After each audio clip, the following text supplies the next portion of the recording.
CCTV ফুটেজে দেখা যায় গাবখান সেতু টোল ঘরের সামনে টোল দিতে অপেক্ষায় ছিল 3টি অটোরিকশা, একটি প্রাইভেট কার ও একটি পিকআপ ভ্যান। এ সময় দ্রুত গতিতে আসা সিমেন্ট বোঝা একটি ট্রাক নিয়ন্ত্রণ হারিয়ে একে একে 3টি অটোরিকশাকে চাপা দেয়।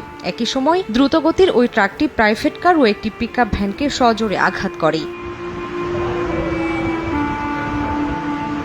দুমড়ে মুচড়ে যায় প্রাইভেট কার, ব্যাটারি চালিত অটোরিকশা। ক্ষতিগ্রস্ত হয় পিকআপ ভ্যান ও সড়কের পাশে থাকা একটি দোকান। বুধবার দুপুরে মর্মান্তিক এই দুর্ঘটনা হয় খুলনা ঝালকাঠি মহাসড়কের গাবখান এলাকায়। এতে ঘটনাস্থলেই প্রাণ হারান পথচারী সহ 12 জন, আহত হন আরও 14 জন। তাদের মধ্যে বিয়ের দাওয়াতে যাচ্ছিলেন কয়েকজন। একটা মাইক্রোবাস ছিল, একটা মিনি ট্রাক ছিল।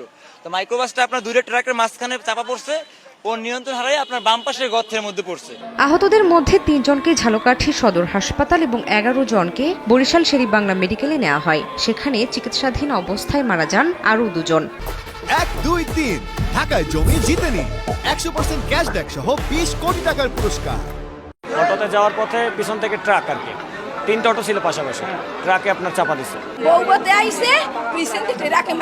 খবর পেয়ে ফায়ার সার্ভিসের 7টি ইউনিট কাজ শুরু করে। পাশাপাশি উদ্ধার অভিযানে নামে পুলিশও।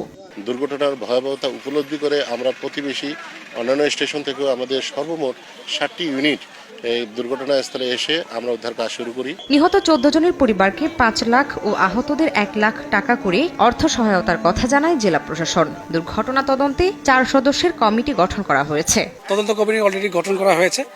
আর এই ঘাতক ট্রাকের যারা ড্রাইভার তাকে আমরা অলরেডি আইনের আওতায় এনেছি। যারা নিহত হয়েছেন তাদের পরিবারের জন্য সরকার 5 লক্ষ টাকা এবং এই দুর্ঘটনায় কেউ পঙ্গুত্ব বরণ করলে সেই সকল পরিবারের তাদের সেই সব ব্যক্তিদের জন্য 3 লক্ষ টাকা এবং যারা আহত হয়েছেন হাসপাতালে চিকিৎসাধীন আছেন তাদের জন্য 1 লক্ষ টাকা প্রদান করবেন বলে জানিয়েছেন।